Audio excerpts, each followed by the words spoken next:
Shalom, salam sejahtera dalam kasih Tuhan kita Yesus Kristus yang selalu mengasihi kita, yang selalu menyertai kita, yang selalu memelihara kita, dan senantiasa menjawab doa saya dan saudara. Bapak Ibu yang diberkati Tuhan, saudara-saudari yang diberkati Tuhan, kita jumpa lagi dalam sharing firman-Mu pelita bagi kakiku. Mari segera kita buka, langsung aja kita buka firman Tuhan di dalam Roma pasal yang pertama. Sekali lagi, Roma pasal yang pertama, ayat yang ke-17 bagian yang terakhir. Roma pasal yang pertama, ayat 17 bagian terakhir, firman Tuhan mengatakan demikian, saudara. Orang benar akan hidup oleh iman. Sekali lagi, orang benar akan hidup oleh iman.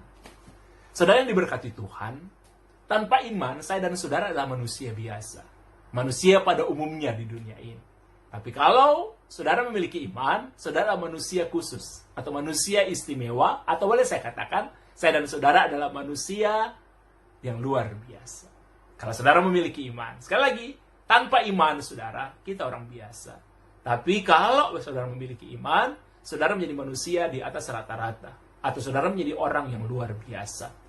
Saudara, ketika Tuhan memanggil Abraham keluar dari negerinya, menuju ke negeri akan Tuhan janjikan, Tuhan berjanji begini kepada Abraham, aku akan memberkati engkau, aku akan membuat engkau menjadi bangsa yang besar. Dan Tuhan bilang kepada Abraham, siapapun yang mengutuk engkau akan aku kutuk, siapa yang memberkati engkau akan aku berkati. Itu janji Tuhan kepada Abraham, saudara. Dan Abraham pergi meninggalkan negerinya ke negeri yang Tuhan janjikan kepada Abraham. Abraham tidak tahu dan Tuhan tidak sebut negeri itu di mana. Abraham pergi bukan berdasarkan survei. Abraham nggak bisa survei, ya kan? Bukan berdasarkan survei, dia udah survei dan dia tahu. Sekarang kan udah enak kalau kita mau lakukan sesuatu kita survei, ada Google dan lain sebagainya.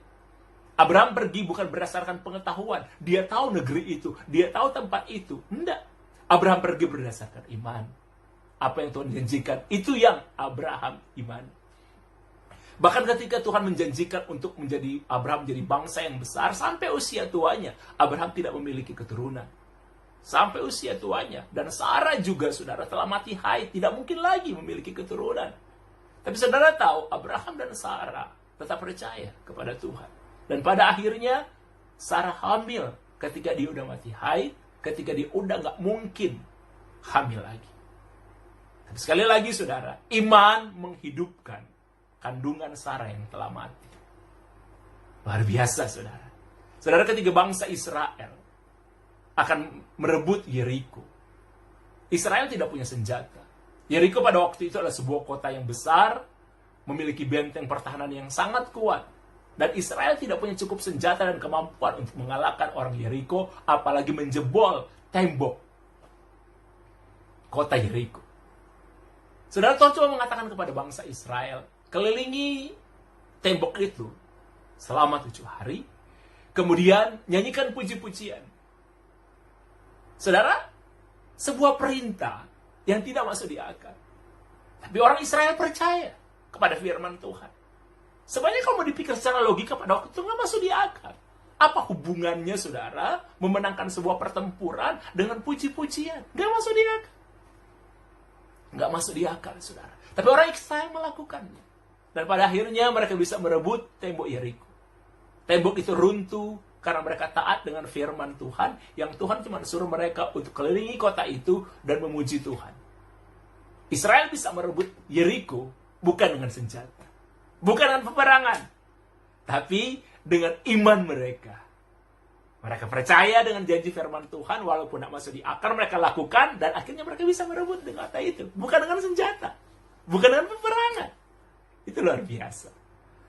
Saudara yang diberkati Tuhan, karena iman mereka kepada Tuhan. Oke?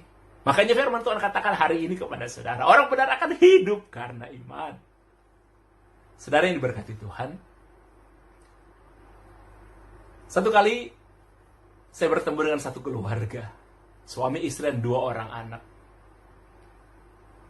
Mereka bilang sama saya, harusnya mereka udah gak ada di dunia ini. Karena mereka pada satu hari memutuskan untuk bunuh diri. Mereka cerita sama saya, ketika mereka menikah, mereka berasal dari keluarga yang tidak mampu. Mereka berdua, suami ini dan istri ini, mereka berasal dari keluarga yang tidak mampu. Ketika mereka menikah cuma pemberkatan di gereja, dan ketika mereka tidak ada pesta, mereka cuma makan dengan 2 meja. Mereka menikah. Tapi mereka punya iman. Mereka percaya Tuhan akan memberkati mereka. Ketika mereka menikah, awal-awalnya tidak terlalu bermasalah, karena mereka suami istri bekerja. Jadi masih bisa, walaupun agak sulit, tapi bisa memenuhi kebutuhan dasar mereka. Anak pertama lahir, istrinya terpaksa berhenti bekerja karena tidak ada yang mengasuh anak, mendidik anak, menjaga anak. Istrinya terpaksa berhenti bekerja, suami yang bekerja tetap. Dan hidup makin sulit seperti itu. Karena hanya suaminya yang bekerja. Mereka berdoa selalu berharap, tapi sepertinya tidak ada perjalanan yang terbuka. Anak kedua lahir, saudara. Itu mempersulit keadaan hidup mereka. Ketika anak-anak mulai masuk usia sekolah dan mulai sekolah, itu semakin mempersulit hidup mereka. Mereka cerita. Mereka udah berdoa, mereka percaya, mereka selalu ke gereja. Bahkan mereka cerita, Pak Nixon, bahkan kalau kami ke gereja, dan uang kami hampir nggak ada, kami harus memilih naik becak, tapi kami tidak memberikan persembahan, atau kami memberikan persembahan, tapi kami harus jalan kaki. Saya dan istri saya selalu memilih, ayo, kita tetap ngasih persembahan. Nggak perlu naik becak, kita jalan kaki ke gereja. Itu yang mereka lakukan, saudara. Mereka setia membayar perpuluhan. Setia bekerja. Suaminya bilang, saya bekerja dengan jujur. Itu yang membuat kadang-kadang beberapa teman memusuhi saya. Tapi seakan-akan tidak ada jalan terbuka bagi mereka. Selama bertahun-tahun sampai anak mereka sekolah. Mereka kesulitan untuk makan. Mereka bilang, kami miskin, Pak. Saudara, perbedaan antara orang miskin dan merasa miskin. Orang miskin adalah orang yang tidak bisa memenuhi kebutuhan dasarnya, makan, minum. Orang yang merasa miskin bisa memenuhi kebutuhan dasarnya, bahkan punya rumah, punya mobil, tapi selalu merasa kekurangan. Nah, itu orang yang merasa miskin. Dan mereka bilang, Pak, tidak enak menjadi orang miskin. Saudara pun tidak ada yang mau lihat kami. Nggak ada. Ya memang kayak gitu, saudara. Kalau kita miskin, tidak ada orang mau lihat kita. Saudara pun nggak ngaku saudara. Tapi coba kalau kita udah diberkati, ya, bukan saudara pun ngaku saudara. Kita ini bersaudara. Bagaimana mungkin kita bersaudara? Karena kau tahu, nenekmu dan nenekku sama-sama nenek.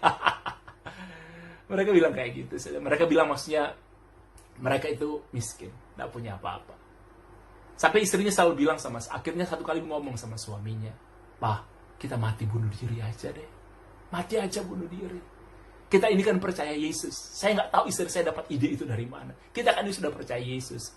Firman Tuhan katakan bahwa di surga jalan itu terbuat dari emas. Jadi kalau kita mati, bunuh diri, semua, satu keluarga, kalau kita mati, kalau kita buka mata, kita udah di surga. Lebih enak daripada di dunia ini kita hidup menderita, kita hidup miskin. Awalnya saya anggap istri saya ini gila.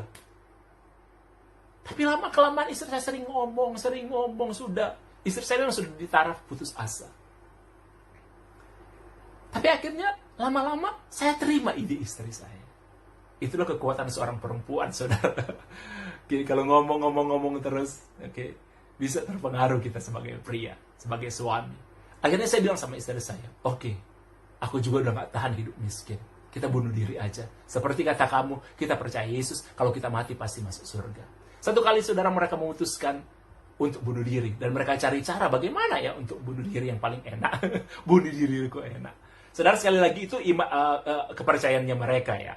Kalau orang walaupun bunuh diri, kalau mati bisa masuk surga, itu kepercayaan yang mereka bangun, saudara. Nah, akhirnya mereka memutuskan begini, mereka akan mati dengan cara begini. Mereka akan minum obat tidur. Ya, suami istri dan kedua anak mereka akan minum obat tidur.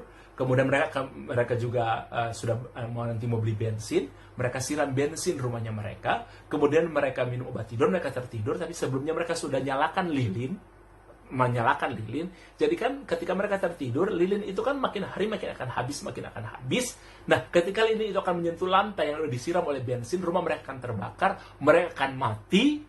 Tapi mereka tidak sadar karena mereka minum obat tidur. Itu menurut mereka. Itu konsep yang mereka bangun, saudara. Pada waktunya, saudara, akhirnya ketika satu kali sudah siap semuanya, waktu ketika suaminya pulang kerja, sudah beli bensin, sudah beli lilin, dan mereka siap untuk mati hari itu. Mereka bilang, pertama mereka berikan obat tidur kepada anak mereka tertidur, kemudian tinggal mereka berdua. Mereka saling tatap, dan suaminya bilang, ayo sekarang. Istri saya bilang begini, tunggu dulu. Awalnya istri saya mengusulkan itu. Tapi sekarang istri saya agak ragu, waktu itu agak ragu Pak Nixon. Laki itu kayak gitu, saudara. Kalau dia udah tekad, ya udah nekat. Makanya hati-hati saudara kalau ngomong-ngomong kayak gitu ya. Perempuan biasanya kadang-kadang justru mau mundur di saat seperti itu. Saya sampai itu jam 10 malam saya bilang sama istri saya, yuk sekarang. Saudara, terus istri saya bilang begini, istrinya bapak ini katanya bilang begini. Begini aja. Kita dengar acara Saat Teduh dulu. Memang Pak Nixon, saya dan istri saya selalu mendengar acara Saat Teduh yang disiarkan di radio. Waktu itu kami di Radio Betani, saudara, kami memproduksi siaran Studio Betani, kemudian kami kirimkan ke Radio Batra Yuda. Batra Yuda itu sebuah radio rohani yang sampai hari ini secara konsisten, saudara. Mereka menyiarkan siaran-siaran rohani yang jadi berkat. Kami kirim kepada mereka dan mereka siarkan. Setengah 12 malam waktu itu acara kami Saat Teduh. Nah, kami ini suka dengar acara Saat Teduh. Terutama kalau Pak Nixon yang khotbah. Kalau Pak Nixon yang khotbah. Istri saya bilang begini, kita tunggu sampai acara Saat Teduh selesai. Untuk terakhir kali, saya ingin dengar acara Saat Teduh. Istrinya berkata kayak gitu. Mudah-mudahan malam ini Pak Nixon yang khotbah. Dan memang pada waktu itu, ketika setengah 12 malam, ketika kami dengar acara Saat Teduh, Pak Nixon yang khotbah pada waktu itu. Dan Pak Nixon waktu itu khotbah dari Mazmur pasal 23 ayat yang pertama, Tuhan adalah gembalaku, takkan kekurangan aku. Kami udah sering dengar ayat ini. Tapi ketika kami dengar firman Tuhan itu, Pak Nixon, sepertinya firman Tuhan itu mengubah hidup kami. Kami merasa sangat diberkati. Kami sayang sebenarnya begini, kenapa harus bunuh diri? Kami dijamah oleh Tuhan dengan sangat luar biasa, Pak Nixon. Kami nangis minta ampun sama Tuhan. Firman Tuhan itu jadi berkat bagi kami. Saya dan istri saya nangis. Sampai pada akhirnya anak kami yang udah tertidur itu terbangun. Mereka juga nangis. Saudara, tapi itu menjadi titik balik bagi hidup mereka. Mereka jadi titik balik dalam hidup mereka. Apa yang terjadi selanjutnya itu, saudara? Mereka mulai berdoa. Dan Tuhan mempertemukan mereka dengan orang-orang baik. Tuhan mempertemukan mereka, saudara, dengan orang-orang yang bisa membantu mereka. Pada akhirnya mereka bisa membangun bisnis, usaha mereka.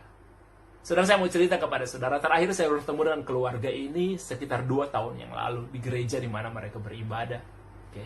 Saya bertemu dengan mereka, saudara, kalau nggak salah itu 2 tahun yang lalu, terakhir saya ketemu dengan mereka. Saudara, mereka sudah sangat diberkati dengan sangat luar biasa. Bahkan mereka cerita sama saya, perpuluhan mereka per bulan, 1/10 dari pendapatan mereka yang mereka berikan kepada Tuhan, itu per bulan paling kecil. Ini paling kecil loh, saudara ya. 25 juta. Paling kecil. 25 juta mereka beri kepada Tuhan. Saudara, saya pernah diundang di rumahnya dan saya lihat, wow, luar biasa. Saudara, ketika mereka ada di saat-saat yang paling terpuruk dalam kehidupan mereka, mereka merasa mereka miskin dan keadaan mereka yang benar-benar miskin, dan mereka memutuskan untuk bunuh diri. Kalau saja mereka tidak dengar firman Tuhan pada waktu itu. Walaupun firman Tuhan yang sebenarnya ayat yang sudah sering mereka dengar. Tapi saudara tahu, ketika mereka dengar akhirnya firman Tuhan. Firman Tuhan menumbuhkan iman dalam hidup mereka. Sehingga iman mereka dibangkitkan. Saudara, kalau saudara sedang berputus asa hari ini, seperti keluarga ini, mereka memutuskan untuk bunuh diri loh. Sudah udah nggak punya jalan keluar. Kadang-kadang kita udah nggak punya jalan keluar. Kita kadang-kadang mengambil sebuah tindakan yang keliru. Karena kalau hidup kita penuh tekanan, biasanya saudara, kita akan melakukan sesuatu juga dengan penuh tekanan. Kalau kita putus asa, kita akan mengambil keputusan berdasar keputusasaan kita. Kalau kita takut, kita biasanya akan mengambil keputusan berdasarkan rasa takut kita. Saudara, biar firman Tuhan hari ini, orang benar akan hidup oleh iman. Apapun yang terjadi, tetap percaya ada waktunya Tuhan memulihkan saya dan saudara. Mari sama-sama kita berdoa.